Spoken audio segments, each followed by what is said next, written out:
Assalamualaikum warahmatullahi wabarakatuh. Anak soleh dan soleha, jumpa lagi dengan Bu Elsa. Kali ini kita akan belajar tematik SPDP subtema 2 dan 3 tema 4. Simak ya.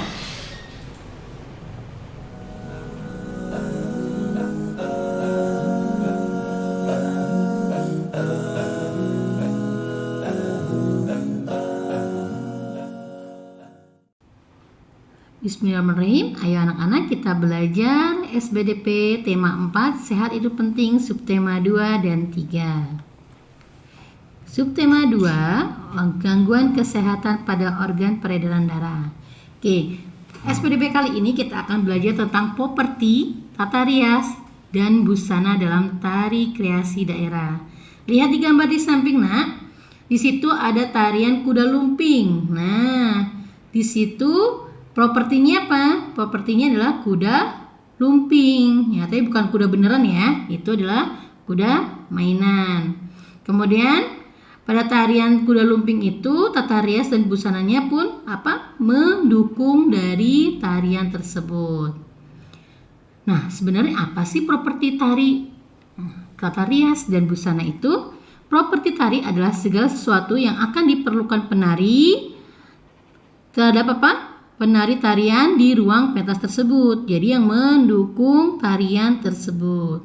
Kemudian tata rias pada seni pertunjukan diperlukan untuk menggambarkan atau menentukan watak di atas pentas, watak dari penari tersebut ya. Kemudian busana atau pakaian tari merupakan segala sandang atau perlengkapan atau kita sering sebut sebagai aksesoris ya, yang dikenakan penari di atas panggung. Jadi ketiga properti tata rias dan busana ini sangat mendukung dalam sebuah tarian. Nah, lihat gambar ini. Nah, ini ada tari Bali atau tari legong ya. Lihat riasannya. Biasanya kalau Bali itu identik dengan dengan titik di atas Nah, di jidatnya ya, di atas hidungnya itu. Nah, kemudian tari legong itu dilengkapi dengan properti kipas ya. Nah, kemudian biasanya riasnya itu mencerminkan wataknya. Nah, gambar yang kedua, properti topeng. Nah, ya, tari topeng itu propertinya topeng dan bulu merak pada tarian reog. Oh, maaf, ini tarian reog ya. Reog dari mana? Reog Ponorogo. Nah, tata rias dan busananya pun mencerminkan sebuah topeng ya. Reog. Nah, lanjut, jenis-jenis pola lantai dalam tari.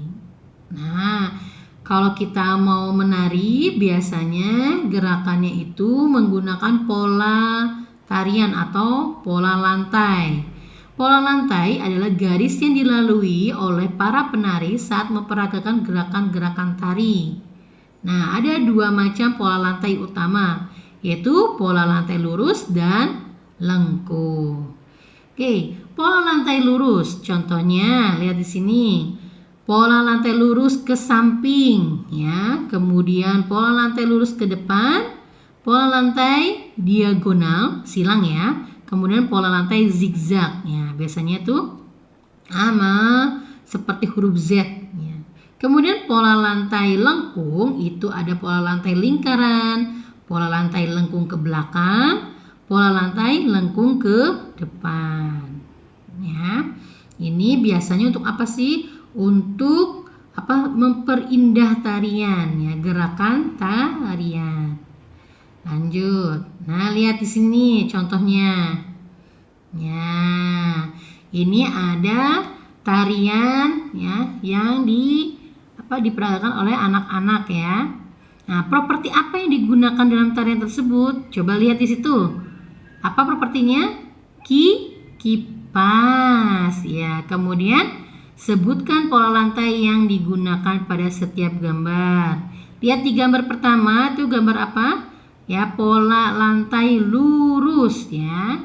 Kemudian yang kedua pola lantai zigzag. Kemudian yang ketiga pola lantai lengkung atau lingkaran. Lanjut. Pola lantai dalam tari kreasi daerah. Pola lantai dalam tari kreasi daerah memiliki makna. Lihat di situ ada tari saman yang memiliki pola lantai garis lurus dan mendatar. Nah, ini biasanya mengandung makna.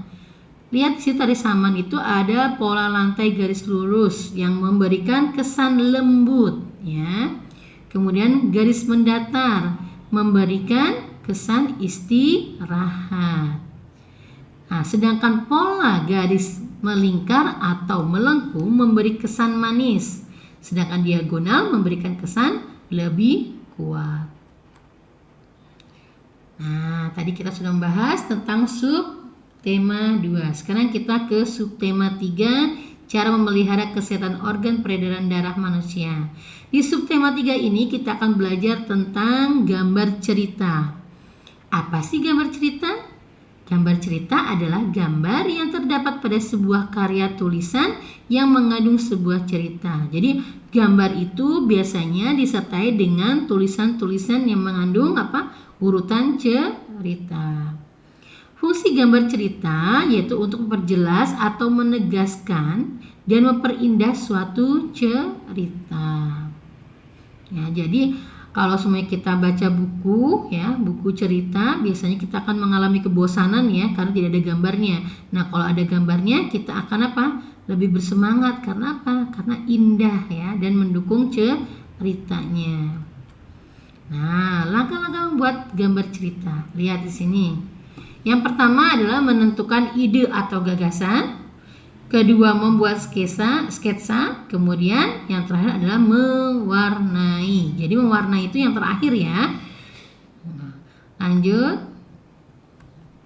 Nah, merancang gambar cerita.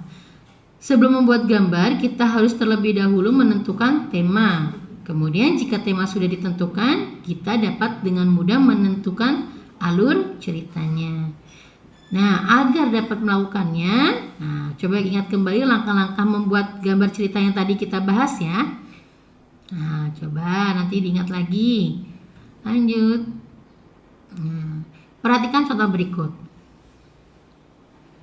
Nah, di sini ada sebuah gambar. Ada dua anak, ya, sedang berpegangan tangan. Apa sih berpegangan tangan? Apakah salaman atau apa? Nah, kita lihat di situ. Ternyata untuk membuat sebuah cerita seperti tadi, ya, kita harus menentukan temanya dulu. Nah, tema dari cerita tersebut akibat tidak berhati-hati saat bersepeda. Nah, tokohnya yaitu adalah Tony dan Dedi.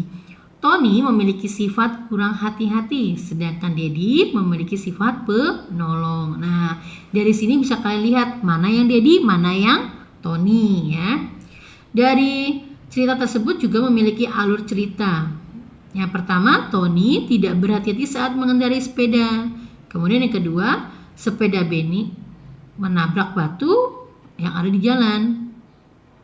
Nah, Benny terjatuh dari sepeda. Nah, kemudian, ini kayaknya bukan Benny, ya, tapi ini Tony. Maaf, ya, ulang lagi, ya. Tony tidak berhati-hati saat mengendarai sepeda. Sepeda Tony menabrak batu yang ada di jalan. Nah, Tony akhirnya terjatuh dari sepedanya. Kemudian Dedi yang ada di dekat Tony segera menolong Tony. Ya, gambar yang sesuai dengan cerita tersebut dapat dilihat pada gambar. Lanjut. Nah, tadi Bu Asa sudah menjelaskan tentang membuat sebuah gambar cerita. Mungkin kalian bisa melihat waktu itu Bu Asa pernah menjelaskan gambar cerita, ya, sebuah cerita melalui gambar. Kalau nggak salah di video bahasa Indonesia, ya. Nah, sekarang tugas kalian adalah membuat gambar cerita. Tapi ingat, sebelumnya kamu sudah mempelajari, ya, tahapan membuat gambar cerita tadi. Nah, terus kalian membuat gambar cerita sendiri. Kemudian apa? Nah, dengan tema kegiatan sehari-hari. Tapi kegiatannya yang menarik, ya. Nah, silakan kalian kerjakan, membuat gambar cerita, kemudian setorkan ke wali kelasnya masing-masing. Terima kasih anak soleh dan soleha. Selamat mengerjakan. Demikian penjelasan dari Bu Elsa. Ingat ya, tugasnya kalian ada di video ini ya. Terima kasih. Wassalamualaikum warahmatullahi wabarakatuh.